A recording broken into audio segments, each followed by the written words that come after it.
Sud Radio, un été en France. Avec Béarn Pyrénées Tourisme et Gîtes de France 64. Olivier Allemand. Un été en France avec Olivier Allemand et les vacances sont bientôt finies, mais vous restez avec nous et avec Olivier Allemand. Vous pouvez gagner un magnifique séjour de 3 jours de nuit pour 2 personnes en appartement 2 pièces à la résidence 4 étoiles Les Coteaux Jonzac. C'est une cité historique et thermale en Poitou-Charentes. Et pour ça, il faut nous appeler au 0826 300 300. C'est grâce à notre partenaire Vacances Bleues. Et puis bien sûr, vous nous envoyez vos photos, vos bons plans sur le hashtag Un été en France. Sud Radio, un été en France. Financement participatif solidaire. Le coup de pouce Mimosa. Chez Félix Potin, le matin, il venait prendre son turbin, car il était de son métier garçon épicier, des plus appréciés. Il avait du goût. Et on va parler d'épicerie ce matin, d'où ce titre donc, de Fernandel, l'épicier. Quand je vous le disais, on reste dans la région Occitanie, on va à 20 minutes de Toulouse environ, direction la Haute-Garonne et le village de Fourquevaux, où on retrouve justement David Chéren, trésorier adjoint de l'association Au Jardin d'Espinac. Bonjour David. Oui, bonjour, merci de me recevoir. Mais alors quel temps il fait à Toulouse, enfin à côté de Toulouse? Il fait très beau aujourd'hui, donc voilà, c'est satisfaisant. Et vous êtes vous-même à Fourquevaux dans le Lauragais? Voilà, je suis à Fourquevaux, donc c'est un petit village rural à une vingtaine de kilomètres de Toulouse, dans le Lauragais, c'est bien ça. Et un petit village qui fait 800 habitants à peu près? Voilà, 800 habitants, qui grandit petit à petit, il y a des nouvelles constructions qui arrivent. Et voilà, donc je représente aujourd'hui le collectif de l'association Au Jardin d'Espinac. Et oui, alors justement, parce que votre histoire, elle nous a touchés, parce que c'est 80, là aussi, personnes adhérentes en tout cas de l'association qui se mobilisent pour pouvoir recréer une épicerie associative dans le village. C'est ça l'idée ? Voilà, c'est ça. Donc en fait, Fourquevaux, autrefois, était composé de quelques commerces. Ouais. Et la dernière épicerie a fermé en 2008. Il y a 10 ans, donc. Ouais. Il y a 10 ans. Donc c'est le cas de nombreuses épiceries, en fait, dans les petits villages ruraux. Et l'idée de ce collectif d'habitants, c'est de remettre sur pied un commerce de proximité, donc au cœur du village, dans le but, bien sûr, d'abord de s'approvisionner en produits du quotidien. Mais en fait, l'idée, c'est aussi de recréer un lieu pour favoriser les échanges. Donc, recréer un lieu d'animation. On pourrait organiser des soirées-jeux, par exemple, des conférences, partager un moment ensemble. Donc, il y a aussi une dimension sociale au projet, en plus de la dimension épicerie. Donc, épicerie pour trouver tous les produits quotidiens, mais aussi favoriser les producteurs locaux ? Voilà, tout à fait. Donc, ça serait une épicerie généraliste où on souhaiterait vendre des produits issus d'une agriculture plutôt paysanne, ouais, de proximité. Donc, on voudrait favoriser les producteurs qui sont dans le Lauragais ou dans la Montagne Noire, ou en tout cas aux environs. Et puis, ça serait axé donc plutôt sur la vente de produits frais, donc fruits et légumes, fromage, charcuterie, viande, etc. On aurait du pain, bien sûr, et puis on aurait aussi quelques produits secs et des produits de dépannage. D'accord. Donc, ouais, voilà. Donc l'idée, c'est production locale. On a une charte aussi, donc plutôt des productions respectueuses de l'environnement. D'accord. Et avec cette idée de favoriser des circuits courts, donc avoir une relation directe avec les producteurs. Et donc, vous avez d'ores et déjà sélectionné vos producteurs locaux qui intégreront à terme l'épicerie ? Tout à fait. En fait, on a rencontré différents producteurs et puis on a même organisé un marché des producteurs, à la fois pour mieux les connaître et puis pour que les habitants aussi de Fourquevaux puissent avoir une idée des producteurs avec qui on aimerait travailler. Et donc là, il y a les partenariats qui se concrétisent maintenant, sachant que l'ouverture de l'épicerie est prévue pour le mois de novembre. D'accord. Et donc, du coup, vous avez trouvé un local, d'ores et déjà ? Oui, alors, ça, c'était une étape un peu difficile dans le projet. Donc, c'est un projet qui a démarré il y a 2 ans. On a d'abord cherché un local privé, on ne trouvait pas, et puis finalement, on en a parlé à la mairie. Ouais.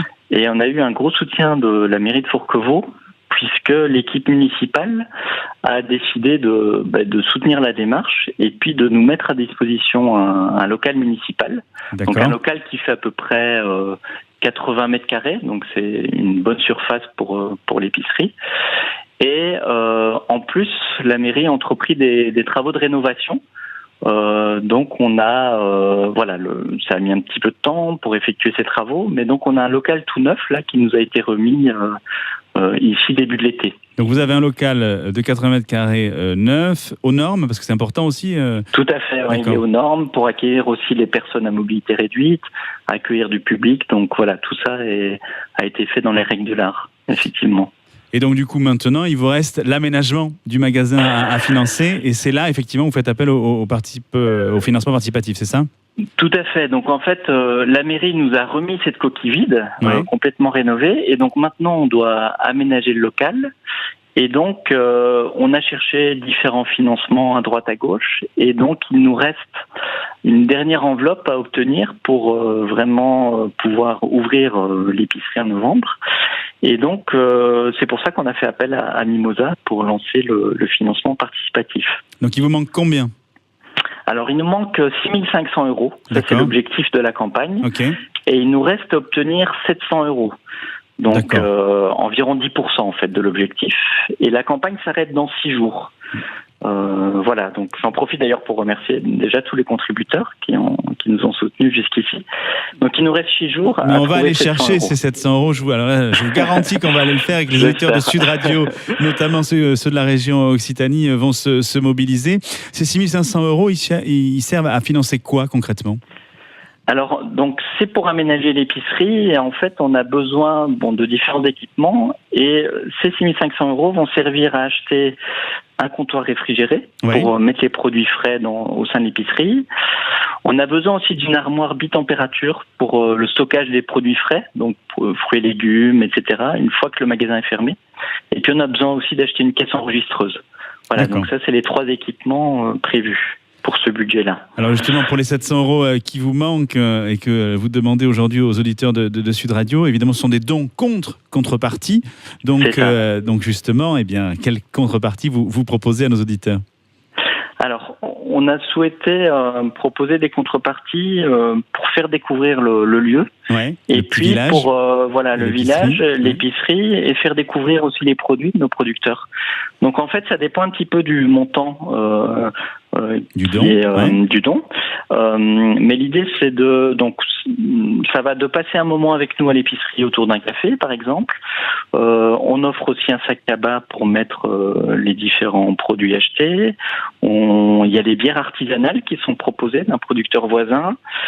Il y a aussi un bon d'achat, donc en fonction du montant du don, donc un bon d'achat utilisé à l'épicerie. Donc voilà, il y a à la fois passer un moment avec nous, parler du projet, offrir le goûter aussi, offrir des produits de nos producteurs, et jusqu'à un bon d'achat en fonction du montant du don. Et ce qui est important quand même à souligner, c'est que tous ces dons sont défiscalisables.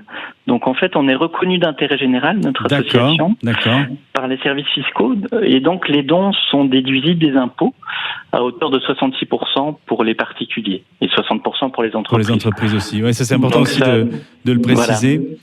Pour aller chercher justement les 700 € qui vous manquent. Évidemment, pour les auditeurs de Sud Radio, il y a 2 possibilités, soit la page Facebook de Sud Radio, ou soit le www.mimosa.com. Autre question sur la pérennité justement de cette épicerie, parce que évidemment il y a l'approvisionnement, et ça vous en avez parlé, mais du coup ça va aussi créer, je suppose, de l'emploi local. Oui, c'est ça. En fait, l'idée c'est que on fonctionne avec les habitants bénévoles, mais on engage aussi un salarié à temps partiel, à 24 heures par semaine. Donc on crée un emploi, certes à temps partiel, avec peut-être un temps plein par la suite, mais dès l'ouverture de l'épicerie, dès novembre, et d'ailleurs on a lancé l'offre d'emploi, donc on recherche un candidat, s'il y a des personnes intéressées, donc pour nous aider au quotidien dans la vente des produits. Voilà.